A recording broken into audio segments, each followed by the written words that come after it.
E já chegando, Pedro Serrano, jurista, professor de Direito Constitucional da PUC de São Paulo, autor de diversos livros.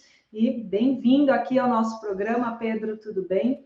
Muito frio aí? Tudo bem, tá frio, né? Eu estou com um casaco aqui, europeu. Aqui. Eu estou usando aqui o meu casaquinho de guerra das montanhas. Mas é isso. Pedro, a gente estava falando desse apagão do CNPq. Você viu isso? Plataforma Lattes fora do ar, o Ministério da Ciência e Tecnologia não informa o que está acontecendo, dá informações desencontradas, algumas informações de que não tem backup para os professores, aí outras não, que estão trabalhando para recuperar, e até agora está Continua fora do ar, né? Continua.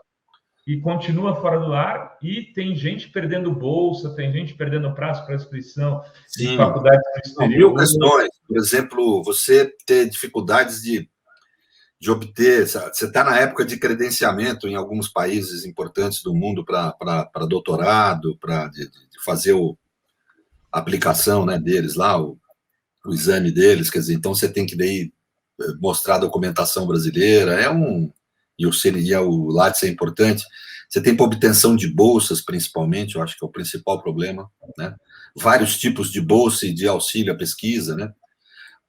No fundo, bem, eu vi uma explicação do CNPq no Twitter, eu acho, Twitter mesmo, em que ele diz que não, que tem backup, que está tranquilo, mas não sei, né? Quer dizer, e convenhamos que esse governo aí, ele é um desestímulo total à educação, saúde, é um desmonte, né, absoluto do aparato de Estado de serviço público, né? Então, mas eles, Pedro, a gente procurou o CNPq às 8 da manhã, insistimos às 9, às 9h30, tal, e eles não respondiam nada, diziam que não tinha informação, e a gente tinha informação de dentro do CNPq de que eles estavam em desespero por conta dessa história dos backups. Aí, à tarde, lá para as 3, 4 da tarde, sei lá, de ontem, 5, que eles vieram com esse Twitter. Mas o site, a verdade é que continua fora do ar. Até agora, o que a gente tem é a plataforma de dados mais importantes da ciência do Brasil e da América Latina fora do ar. Não, é muito ruim isso. Outro dia eu estava discutindo com os amigos, né? Os caras, não, mas o governo Bolsonaro é incompetente ou ele é a política pública mesmo que é destruidora? Por que não os dois? Por que não os dois, né? Porque aonde que um exclui o outro, né?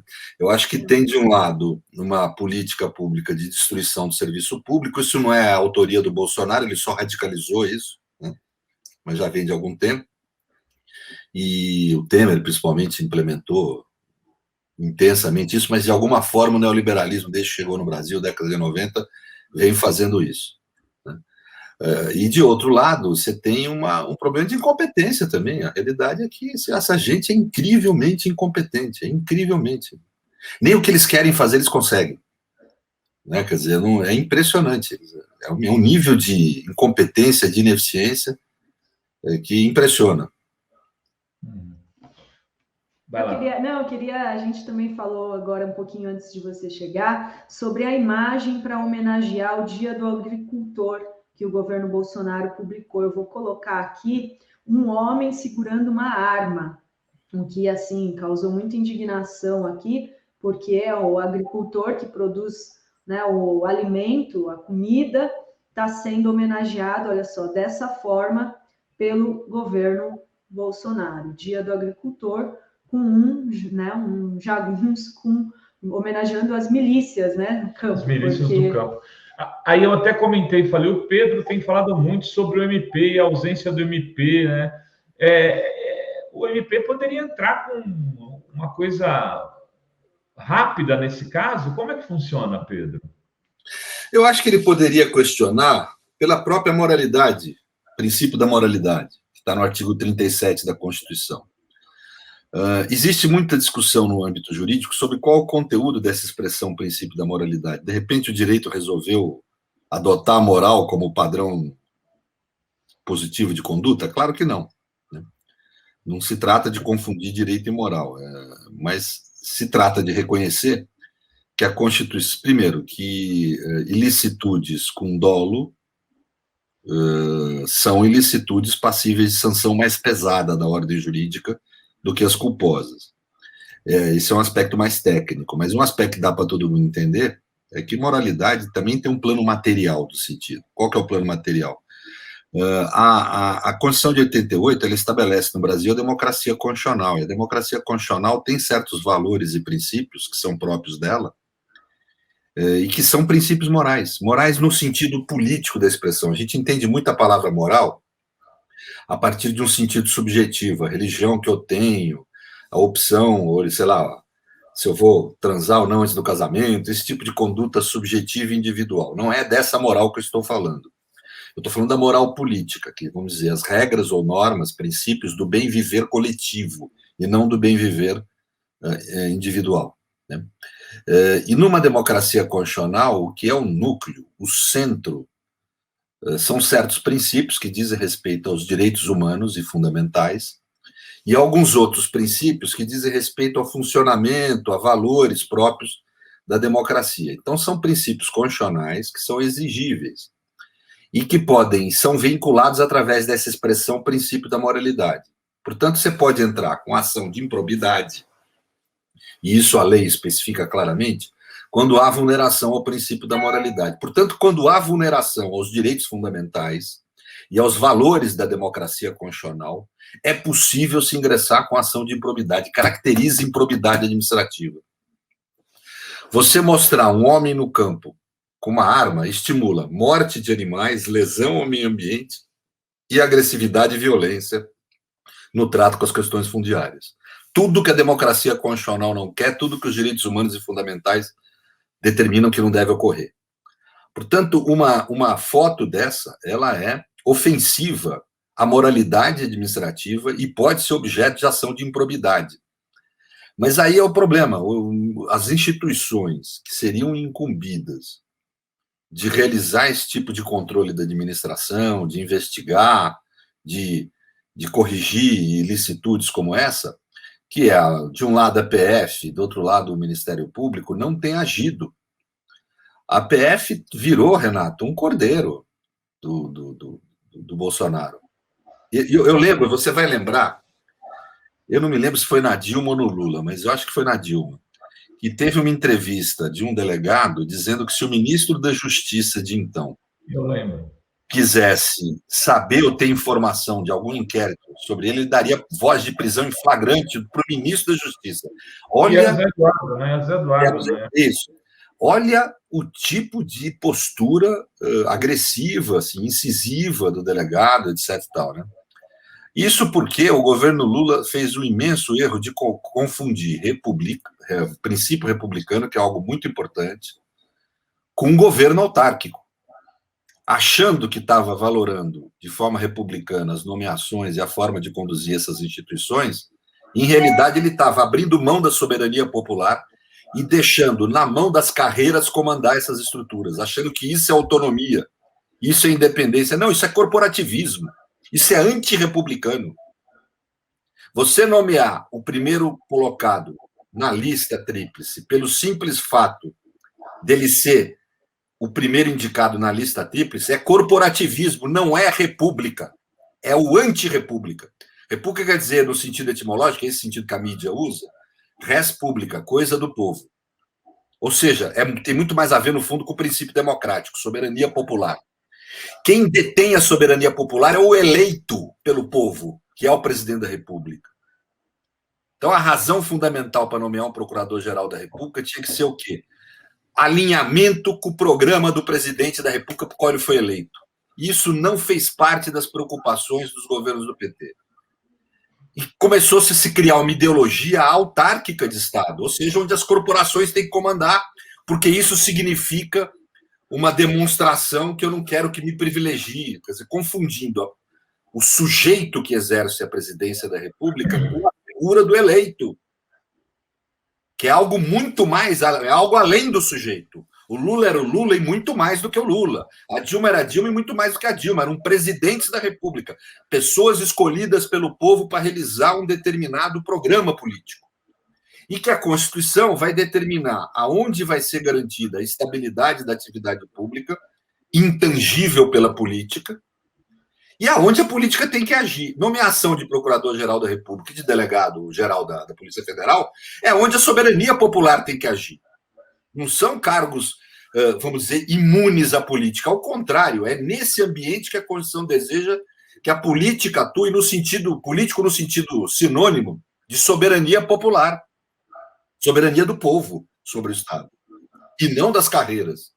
O fato de um sujeito ter sido escolhido por um concurso público não quer dizer que ele é um cidadão melhor que eu, ou que ele valha mais alguma coisa como cidadão. Nós temos que ter o mesmo peso como cidadãos. Ou seja, cada voto, um voto. Princípio da igualdade formal de qualquer liberalismo. Cada voto, um voto.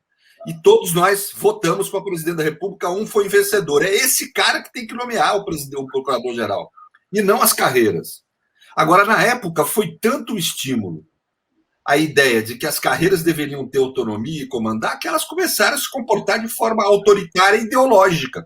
Tudo que não poderiam, porque a lógica de você proteger as carreiras públicas da política é você ter um compromisso delas de agirem tecnicamente, de agirem na aplicação da lei, agirem como instituições de Estados e não instituições ideológicas.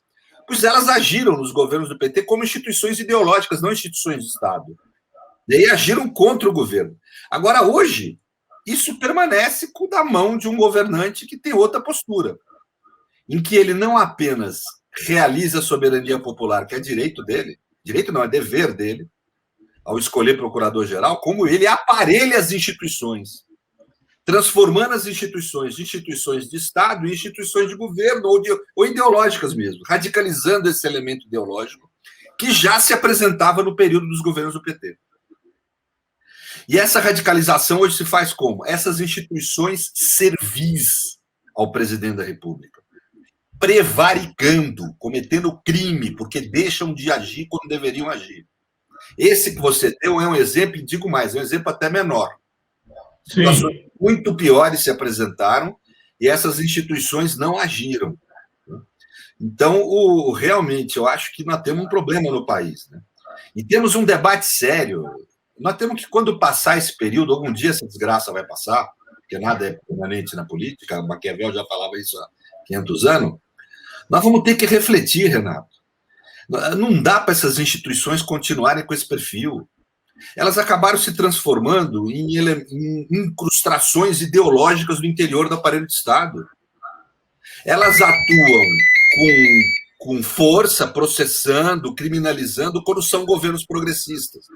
E atuam como cachorrinho serviço quando são governos de extrema-direita, que estão matando gente. Nós estamos com 550 mil mortos. Uma boa parte desses mortos por causa de uma política pública dolosa, não é por culpa do governo, é por dolo do governo. E essas instituições nada fazem, não é nada pior do que isso. Agora, a pedalada fiscal da Dilma virou um pecado, você lembra da época? Virou um pecado universal, né? O Lula arrumaram o diabo de uma reforma que foi feita num apartamento que ele pretendia comprar, olha a loucura. Ele pretendia adquirir aquele apartamento, ele tinha uma cota do conjunto de apartamentos da Bancopp, era construído coletivamente o prédio, né, no regime comunitário. Eu atuei pela Bancopp num caso, então conheço bem o regime jurídico dela. O que ele tinha era uma cota, isso nem o Moro entendeu, era uma cota de um edifício inteiro. Né? Aí ele pretendia, ofereceram para ele um apartamento e fizeram uma reforma nele e pronto, virou o pecadão. Agora estão matando 550 mil pessoas. Nós temos esse absurdo de sofrimento, dor e humilhação no país, essa profunda vulneração à vida da população civil e à saúde dela, e essas instituições se comportam que nem cordeirinhos. Uma vergonha para a Polícia Federal e para o Ministério Público Federal. Estão mostrando a cara, e a gente não pode esquecer isso depois. Tem que lembrar o que essas instituições estão fazendo com o país. Na hora que o país precisa delas, elas prevaricam. Então, é isso que a gente tem que lembrar, gente. Quer dizer, nós precisamos alterar essas instituições. Nós precisamos ter nelas gente comprometida com a democracia e com a Constituição verdadeiramente. E nós precisamos repensar a nossa relação com o Estado e o nosso projeto de Estado. Eu acho que é isso que é. Muito bem. Eu queria, aproveitando essa discussão sobre república, os limites das instituições, eu queria colocar um outro assunto que não está dentro desse contexto, mas que eu acho que é relativamente andar junto. Que foi, eu vi que você se posicionou também nas redes sociais sobre essa questão do incêndio no Borba Gato, que deu muito pano para manga. Teve muita gente defendendo, muita gente criticando, mas eu queria que você até falasse desse outro ponto de vista, assim, essa questão de como a gente lida dentro do processo democrático sem deixar de ser covardes, mas também, ao mesmo tempo, tendo os limites das regras do jogo para não provocar uma absoluta loucura autoritária de um lado e do outro. Eu queria te ouvir nesse sentido, Pedro. Eu tenho colocações aí, são em diversos planos, acho, para refletir essa questão do jeito que me parece adequado. E certamente a conclusão minha não vai ser simpática à maioria das pessoas que estão nos assistindo, mas é o jeito que eu vejo, né? Primeiro, no plano do mérito, eu não tenho dúvida que você atacar a estátua, ou até pensar uma ação direta em relação a ela, apesar de eu achar que a ação direta numa democracia universal como a nossa, e nesse momento histórico, não é a moda correta de atuar. Então, primeira coisa que eu acho que tem, um debate, a ação direta é o veículo adequado para a esquerda atuar hoje? Eu vi gente, por exemplo, um grande amigo meu, Breno Altman, elogiando a ideia de ação direta, né? Eu sou crítico a isso. Eu acho que nós não estamos nesse momento. Isso aí só nos prejudica e só põe água no moinho da direita. Mas, de qualquer forma, independente disso, é legítimo uma ação desse tipo que houve no mérito? Sim, é legítimo. Não por conta do que Borba Gato representa na história, falaram muito dele ser um grande escravista e tal. Ele, apesar de deve ter, com certeza, pela sua história, praticado escravidão de índios, etc., não é a marca histórica dele. O sogro dele, o Fernão Dias, o Raposo Tavares, foram mais marcados na história por promoverem o genocídio indígena. A realidade é que Borba Gato foi mais marcado pela descoberta do ouro. Inclusive, ele viveu 15 ou 16 anos numa etnia que habitava, eu não me lembro agora o nome, habitava a região de Ipatinga, em Minas Gerais. Ele viveu fugido por ter matado um representante da coroa portuguesa, espécie de um coletor de imposto da época, mas era um cara importante que representava o rei, por isso mesmo ele teve que fugir. E ficou um bom pedaço da vida dele acolhido pelos índios, em situação pacífica com eles. Então, e foram os índios que ajudaram ele a achar as minas, que foram a forma dele se restabelecer junto à coroa, né? Não é que é um sujeito com nenhuma qualidade moral, não, mas eu estou dizendo só que é uma coisa específica, né? Mas o que tem de correto na conduta crítica à estátua é o que ela significa, que é uma ideologia que se instaurou no Brasil e é a base de todos os nossos problemas hoje. Uma das feições dessa ideologia, essa ideologia colonialista ou decolonialista, como alguns falam, que existe no Brasil, mas essa ideologia em que a luta de classes no Brasil é marcada por uma feição colonial, né? Esse elemento está muito representado na ideia dos bandeirantes aqui em São Paulo, né? Os bandeirantes não tiveram esse papel, pelo menos os historiadores que eu andei lendo, mais sofisticados, questionam um pouco essa ideia de que foram os bandeirantes que promoveram a ocupação do interior brasileiro, como é vendido para nós, né? Falar que não é bem verdade, né? Eles fundaram cidades, avançaram um pouco no interior, mas não é verdade que foram eles os promotores. Eles não tiveram esse papel heróico que foi criado não na época da colonização, mas foi criado no fim do século XIX. E teve uma função interessante que nem dizia tão respeito, a meu ver, na minha interpretação, aos índios. Diziam respeito também aos índios, mas fundamentalmente aos negros, né? Nós passamos a ter um movimento no Brasil que foi, eu falei sobre isso uma vez para o Juca Kfouri, numa entrevista falando sobre Lula, né? Mas nós tivemos ondas de imigração branca, europeia, cuja função era substituir a mão de obra negra, indígena, etc., na ascensão para a classe média, vamos dizer assim, inclusive para essas instituições de Estado que nós estamos falando. Você pode ver, generalato das Forças Armadas, juízes, procuradores, delegados, tudo homem branco. Tudo, em geral, homem, algumas vezes hoje em dia mulher, mas sempre branco. Né? Também no meio empresarial, na gerência da atividade econômica. A gente optou, ou seja, essa classe média que comanda o gerenciamento do país no Estado e na atividade privada, houve o estímulo de vinda de mão de obra branca e acabou essa mão de obra sendo privilegiada nessa ascensão. O primeiro mecanismo foi a distribuição de riqueza simbólica, a educação. O Renato chega ao ponto, todo mundo que está vendo aqui a gente, eu sugiro que abra o Google e coloque aí Constituição de 1934, artigo 138. Constituição de 1934, artigo 138. Esse artigo foi o primeiro da nossa história constitucional a criar um direito social, que é o direito à educação pública. E na linha B desse artigo, havia a eugenia como princípio da educação pública, a exclusão dos negros, dos índios. O senador que propôs essa proposta de eugenia falou claramente, está nas atas da Assembleia Constituinte 34. Dá para colocar aqui para o pessoal ver, inclusive.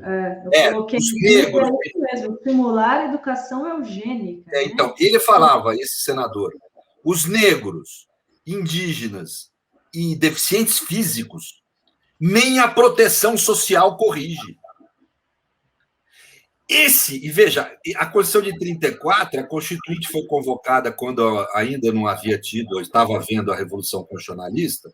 Não é verdade que foi a Constituinte provocada pela Revolução Constitucionalista, chamada, é contra a Revolução, né? Mas a chamada Revolução Constitucionalista de 32. Mas, de qualquer forma, é fato que os paulistas influenciaram muito no conteúdo dessa Constituição de 34. Uma Constituição duramente criticada por Getúlio. Esse dispositivo que eu estou falando sumiu na nossa história constitucional. Não há historiador branco, nem houve jurista constitucionalista que falasse. Essa Constituição sempre foi citada como a nossa Constituição de Weimar, a primeira Constituição brasileira a ter direitos sociais. Ela foi vendida assim, a versão que foi vendida sobre ela. Eu só estou apontando ela como um sintoma disso que eu estou falando, é um sintoma, né, de que houve no Brasil uma substituição na classe média de caráter eugênico. A luta de classes no Brasil tem caráter eugênico. Não enxergar isso é obtusidade de uma parte do nosso partido. Ela tem caráter eugênico, está gravado, inclusive, nas nossas leis e constituições. É o instrumento cultural, ideológico, que é utilizado para poder desumanizar a maior parte do povo e ultra-explorá-lo. Nós não estamos no capitalismo normal, nós estamos no capitalismo periférico. A exploração é mais violenta e mais intensa. Então, o Borba Gato, ele tem esse símbolo. Ele não é só uma estátua contra os indígenas, ele é contra os negros, ele é contra as mulheres. Né? E queimá-lo agora teria, no mérito, todo sentido, porque nós estamos no momento que essa eugenia se reapresenta sob nova forma. Esses 550 mil mortos da pandemia, vamos ver os números. Na maioria, velhos, ou seja, disfuncionais, o sistema produtivo, pobres e, em geral, negros. Essa que são as maiorias dos mortos. Houve uma operação eugênica na política pública do governo federal durante a pandemia, que não é nada novo em termos de história do Brasil. Então, no mérito, eu não tenho nada contra quem. O problema é oportunidade política. Nós estamos no momento de luta contra o fascismo. Hoje tem um artigo publicado pelo Zé Dirceu na revista, no site Poder 360. Eu sei que a turma não gosta de Zé Dirceu, que ele é muito criticado, mas é um sujeito que eu admiro muito pela capacidade de análise dele. E ele fala com correção, antes da eleição de 2022, antes de qualquer questão no Brasil, tem que ser discutida a manutenção da democracia. Ela está sob ameaça de golpes e sob ataque do fascismo. E para poder garantir a democracia, nós temos que unir setores muito mais amplos do que nós. Não significa ter que... Não pode se confundir isso com a eleição. Eleição é frente de esquerda, somos mais nós mesmo juntos entre nós. Temos que acertar nossas diferenças e irmos juntos para a eleição nos ambientes mais progressistas da sociedade. Mas para combater o fascismo hoje, nós precisamos muito mais do que os progressistas. Nunca houve a derrubada de um momento fascista na história que não fosse por ampla maioria. E tocar fogo na estátua no dia das manifestações contra o fascismo foi, para mim, um imenso erro. Eu sei que existem 1000 argumentos, os jovens estão ali brigando comigo, meus orientando. Não, mas é porque não precisa de autorização de ninguém. Não estou falando, tanto não precisa de autorização que fizeram, está feito. Mas crítica, desculpe, crítica é um elemento que não pode faltar a quem age de forma reflexiva em relação à vida e à existência. Né? E não é o fato de eu ser branco que me retira o direito a ter crítica como cidadão. Né? Não podemos confundir as coisas. Né? Se eu fosse negro aqui, pensaria da mesma forma, creio eu, nesse aspecto. Eu acho que... Qual que é o problema? O problema do fascismo, o problema do bolsonarismo é que se eles continuarem nessa onda que eles estão, os primeiros e mais atingidos por eles serão os negros, os pobres, os indígenas, que sofrerão genocídio hoje. Não é um genocídio de 300 anos atrás, é genocídio hoje, como já estão sofrendo nessa pandemia. Então, a prioridade de todos é combater esse governo genocida que está aí. Não adianta falar que se defende o direito das minorias ou das identidades, esquecendo do fascismo, como se ele não fosse um problema. Quando ele é o maior problema contra mulheres. Eu lembro para os meus alunos, na época da ditadura, todo mundo se pintou uma ideia no Brasil, a mídia fez muito isso, de que ditadura era uma luta entre os militares, ditadores e os guerrilheiros. Não é verdade. Eu vou te dar um exemplo, Renato. Quando eu estudava ainda no regime militar, não havia mulher que tivesse ingressado em concurso da magistratura federal. As primeiras mulheres a irem para o 2º grau de justiça em São Paulo foram na década de 90. Uma ditadura, o fascismo, não atinge só um setor social. Ele atinge a sociedade como um todo. Mulheres, negros, pobres, indígenas são os que mais sofrem. Né? São os que mais sofrem no fascismo. Então, combater o fascismo não é uma coisa de branco, é de todo o povo. E aí eu acho que tem que ser muito sincero, eu acho que houve uma absoluta falta de senso de oportunidade. Por quê? Porque queimar a estátua, é óbvio que a mídia burguesa vai apresentar ela à sociedade como sendo um ato de vandalismo. Principalmente violenta. E isso ajuda a reduzir o arco de participações das manifestações. Por que a PM tem reprimido as manifestações? Não é por segurança pública. É por uma política bolsonarista de tentar trazer a ideia de que na manifestação rola violência, na manifestação rola barbárie, e espantar setores mais conservadores de participarem dessas manifestações, que não são só setores de classe média, muita boa parte do povo trabalhador não quer ir para a rua para levar borrachada de PM. Né? Então, tudo que num dia de manifestação se faz, que lembre violência, que lembre esse tipo de conduta, põe água no moinho do fascismo, porque reduz a adesão às manifestações. Então, é o que eu falo, o problema não é de mérito de queimar a estátua, é oportunidade, escolherem logo o dia em que iria haver manifestações públicas contra o fascismo. Eu realmente tenho minhas dúvidas em relação a isso. Não estou querendo questionar o mérito, e acho mais, temos que defender essas pessoas que estão aí. Vou dizer mais, Renato, uma boa campanha para a gente encampar, eu vou propor a revista Fórum que encampe, é a gente ser contra qualquer dinheiro público gasto para restaurar essa estátua. Diz que vai ter um empresário oculto, né, que vai doar dinheiro para restaurar. E aí, eu acho que eu sou contra a restauração. Porque, vejam, a estátua, a legitimidade artística que ela tem, que alguns teóricos apresentam, alguns professores, é dela ser arte popular. A intervenção daqueles rapazes tocando fogo na estátua foi arte popular. Foi um happening artístico. A elite, quando faz isso, reconhece. Recentemente, nós tivemos um quadro do Van Gogh destruído para ele só poder existir no mundo virtual. Vocês acompanharam isso. Foi considerado uma conduta artística. Nós tivemos a destruição daquela tela daquele... Ai, agora fugiu o nome.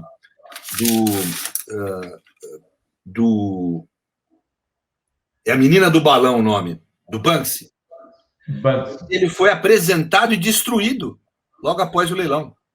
O ato de destruição foi considerado um ato artístico. Pois veja, se o Borba Gato teve esse sentido histórico que eu falei, a queima dele hoje tem outro sentido histórico e outro sentido artístico.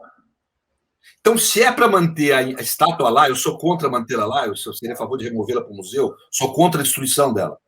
Mas acho que ela tem que ser mantida queimada pelo símbolo da mudança histórica e da nova concepção de arte que o nosso mundo tem, que é uma concepção libertária, eu diria que democrática, constitucional, antirracista, antimachista, que é anti-aporofóbica, né, contra a fobia da pobreza, né?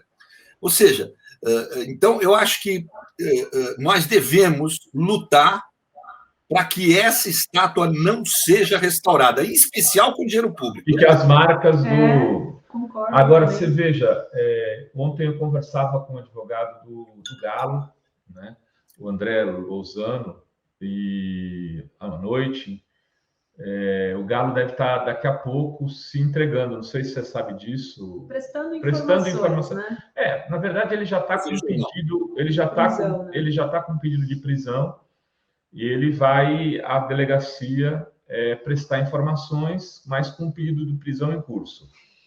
Ninguém sabe o que pode vir a acontecer, então eu queria aqui, e eu acho que o Serrano também está junto disso, não tenho dúvida, aliás, dizer o seguinte, aquelas reflexões que a gente faz, e que eu fiz, eu a quente escrevi um tweet que girou muito no dia, depois escrevi um artigo explicando as minhas razões, são muito semelhantes com as do Pedro, ele fala aqui de forma muito mais brilhante, mas o que não quer dizer que eu não tenha aqui, a Fórum está absolutamente solidária ao Galo nesse processo. Mas tem que ser, nós não podemos permitir que o Estado haja com o uso da violência legítima que ele formalmente possui contra esses manifestantes. Nós temos que defendê-los.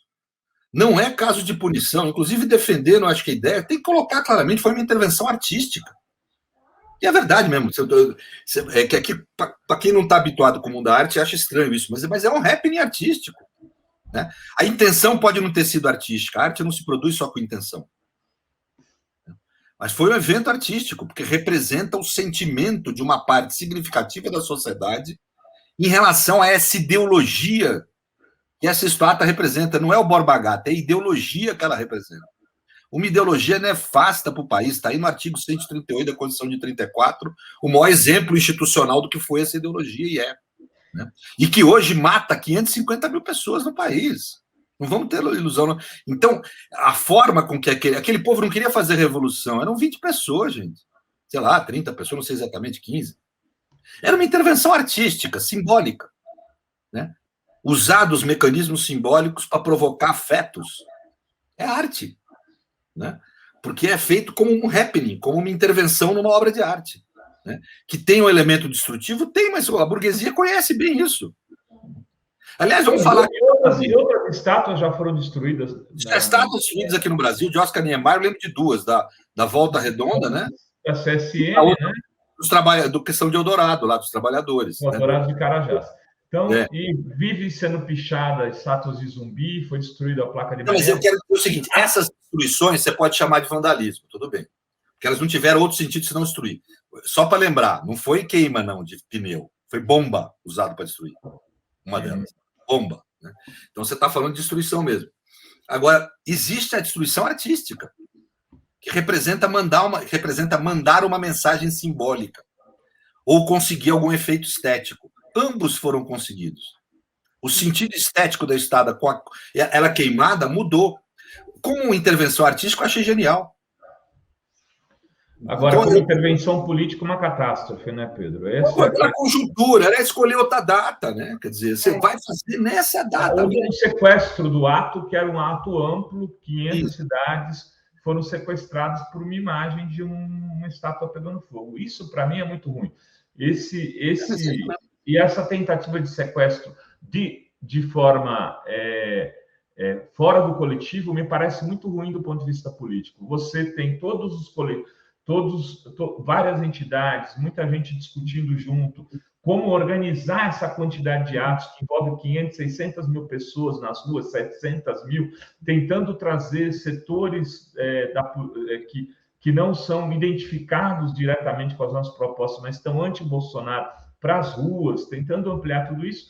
E aí um grupo de 20, 30, 15, como você disse, 50, decide fazer um protesto que é uma ação direta no meio disso e pega como carona esse grande movimento, ao invés de fazer isso, de repente, num outro momento, a partir de um outro evento, que seja, por exemplo, a morte de um menino negro na periferia.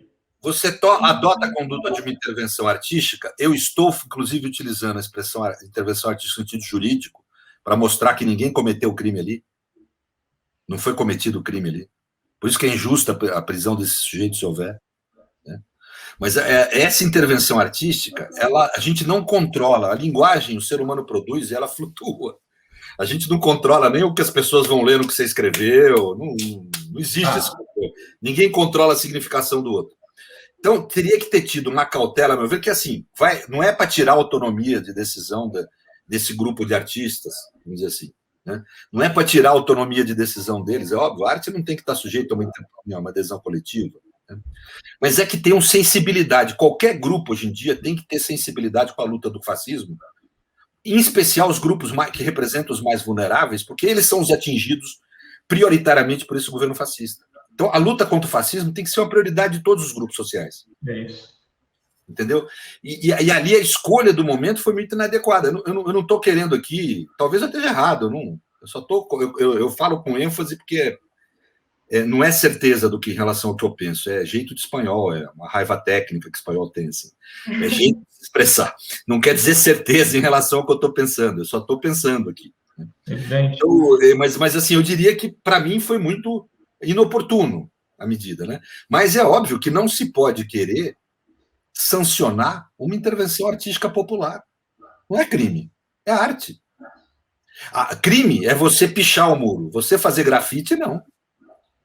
É verdade. A gente tem que entender isso, quer dizer, queimar a estátua do Borba Gato por todo o debate que ela tem, e também não venha com a história de que não foi tentado mecanismos institucionais. Eu participo há 30 anos do debate sobre o Borba Gato, centenas de medidas institucionais foram tentadas. A institucionalidade democrática não deu boa resposta. Né?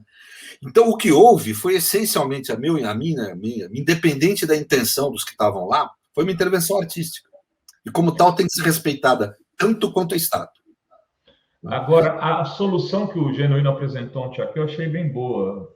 Eu acho que é um caminho, né, razoável. Além dessa coisa de não destruir essas estátuas e colocá-las em museus, em locais para que elas sejam discutidas a partir do seu contexto histórico, para que os estudantes possam ver, enfim. Até porque esse Júlio Guerra, o autor dessa estátua, tem uma história muito bonita. Ontem eu conversava com Ele foi assistente do Brecheret, né? Eu conversava com a Nilce Aravecchia, que é professora da Faculdade de Arte e Urbanismo da USP, e ela estava me contando que ele era um cara que era expulso dos salões, era um artista popular, e ele foi fazer uma estátua, cara. Então, e a estátua dele, ela rompe com uma série de padrões estéticos, por isso que as pessoas acham muito feia. Enfim, para encerrar esse assunto, né? O Genuíno dizia o seguinte ontem: nós precisamos ter estátuas dos nossos mártires, dos nossos líderes, essas estátuas que a gente tem que disputar as ruas, colocando Zumbi, estátua grande, colocando Paulo Freire, quer dizer, enfim, talvez dando multiplicidade a isso. Eu queria insistir nessa dimensão do debate. Se os meninos quisessem destruir a estátua, teriam feito que nem a direita fez em Volta Redonda, metido uma bomba nela. Porque uma estátua tem toneladas de peso, ninguém desconhece isso. Né? Eu acho que a ideia foi mesmo intervir na estética da estátua. Né? Se não foi a ideia, foi o que ocasionou, foi a realidade. E ao interferir na estética dela, produziu um elemento artístico que tem sentido histórico, que tem significado. Né? Porque o que dá para mim, o que qualifica a arte é o sentido. Né? Então, você tem um sentido nessa intervenção. Né? É diferente de você pichar um muro e você fazer um grafite. É diferente de você explodir uma estátua que é feita em homenagem a trabalhadores e você tocar fogo numa estátua que representa uma ideologia para interferir nela esteticamente. São sentidos totalmente diferentes. Uma coisa é destruição, outra é arte. O que nós tivemos ali foi arte. Eu só insisto, para mim foi inoportuna a intervenção. Atrapalhou um processo que nós temos que enfrentar no Brasil, que é a luta pela democracia. Pedro, quero te recomendar um livro de uma pessoa que já está aqui na jangadinha, que vai subir, José Trajano, Aqueles Olhos Verdes, né, que já está à venda em todas as livrarias. Esse aqui eu ganhei de presente, o Trajano me mandou lá para Santos. Mas livraço, viu? Romance histórico sensacional. Pega aí o período de 30, 50. Trajano, sobe na jangadinha. Se você quiser ficar um pouquinho, fica. Pedro, se você tiver que sair, sai. Gente, eu tenho que ir indo. Estou no meu horário aqui, estou com o pessoal aqui. Obrigado, gente. Obrigada, Pedro. Pedro, sempre muito bom te ter aqui. Brasil, um prazer imenso.